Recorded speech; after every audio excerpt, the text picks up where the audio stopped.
Good morning, guys! So, ito ang usual na itsura dito sa kwarto every single day. Wow, may bumabalik sa kama. Actually, it's a Monday.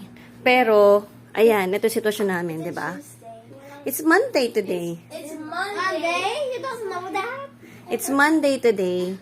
Pero, hindi sila nag-online class dahil wala kaming internet. So, kagabi pa nawalan and until now, wala pa. So, mag-a-advise na lang kami sa school. So, magkataka kayo, no? May room sila, pero dito silang tutulog. Kasi nga, gusto nila ditong matulog. Lalo na to. Lalo na tong batang to. Ayan. April na ngayon. And na-skip ko na mag-change ng decor. Normally, monthly, nagpapalit ako pati ng beddings. Kahit weekly nilalaban yung beddings, nagpapalit ako yan monthly para maiba naman yung mood dito sa room. Kaso, since halos a month kaming wala dito sa bahay, and hindi ako nakapagpalit. So, ngayon ay gagawin na natin yan today. And sakto, hindi sila makakapasok. Tutulungan nila akong tatlo. Sa ni Daddy. Nope, I'm not doing it. Okay. And ito naman yung room ng kids. So, ayan. Kinuha lang nila yung una nila dito. Sorry sa ingay. It's morning. Ayan lang naman yung mga kailangan ko ligpitin dito. So, magpapalit na rin ako dito. Ayan. Then, punta tayo sa study room. So, yun nga. Wala nagaganap na study dito. Wala nagaganap na pag-aaral ng class. Dahil wala kaming internet. Salamat sa aming provider. Hindi ko naman babanggitin kung sino siya. Tapos, ayan. So, makalat kasi kanina nag-start na ako na ilabas yung mga pinaplan kong gamitin. So, for this month, I'm thinking na mga medyo plain colors kami. So, kahit summer, yun na gusto namin vibe sa ngayon. Pwede naman summer all year round. So, ayan naman yung itsura dito. Yan. Ganun ko yung halaman dito. Kasi pag dun siya sa kabila, natatapatan siya ng aircon. So, namamatay itong isa. So, ayan, dito ko siya inurong. And I'm thinking kung bababa ko na nga muna to sa ground floor para paarawan muna sila ngayon or dun muna sila sa bandang mililim naman para mas mabuhay din sila at mas makakuha ng araw. Pero syempre, hindi sa masyadong maaraw. So, ayan. So, ito yung mga binabala kong gamitin. Hindi ko pa lalabas yung iba. And ito rin dito sa playroom. Bala ko ng palitan yung color scheme din dito. So, ayan. Yun ang mga aabangan nyo for today. Kaya, tara na, samahan nyo ulit ako na magre-decorate nitong aming mga rooms.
So, ayan, gusto ko lang pakita sa inyo quickly kung anong itsura ng ilalim ng kama.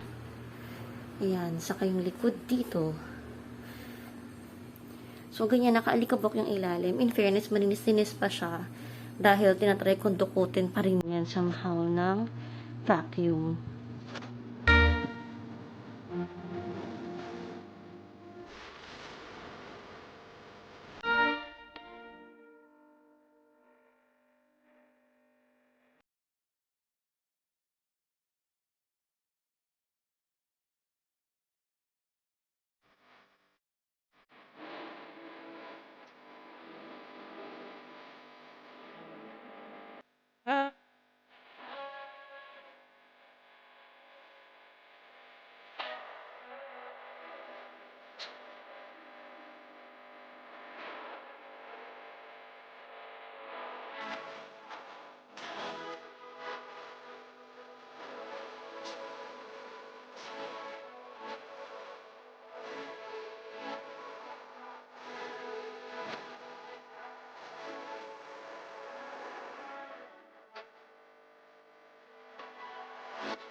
So, ito na yung naging output ng master's bedroom. So, ayan, sabi ko nga sa inyo, sa neutral colors lang tayo sa ngayon. And, yung beddings is from Mandawi Foam. Itong pillowcase from Mandawi Foam, pati yun.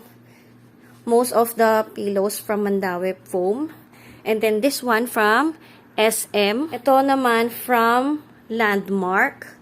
And then, yung wall art from Mandawi Foam also.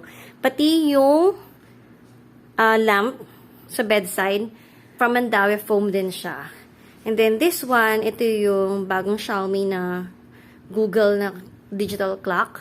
Ito namang mga curtains, also from Mandawi Foam. Pati this one, from Mandawi Foam din to. Pillowcase from Divisoria, and this one's from Mandawi Foam. And etong XOX is from Robinsons. And ito rin from Robinsons. And this one from Lazada. And our table from SB Furniture. And itong recliner is from Vilcon Depot. And this yellow chair from S&R. Itong computer table and the cabinet na katabi niya. Ito naman ay from Landmark, Sanyang na brand yan. And yung dalawang table, side table is from Mandawi Foam as well. I love the color kasi sobrang relaxing lang siya sa mata. And yun lang naman yung gusto ko ngayon sa room, na feel mo relax na relax ka lang and hindi ganon ka nakasawa and ganon kalamig lang siya sa eyes.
Abangan nyo naman po next vlog dahil dun po naman po aayusin yung kids room at yung study room. So if you like this video, don't forget to like, share, and subscribe if you haven't yet. So that's it for today, guys. Thank you so much for watching. See you in my next vlog. God bless. Bye!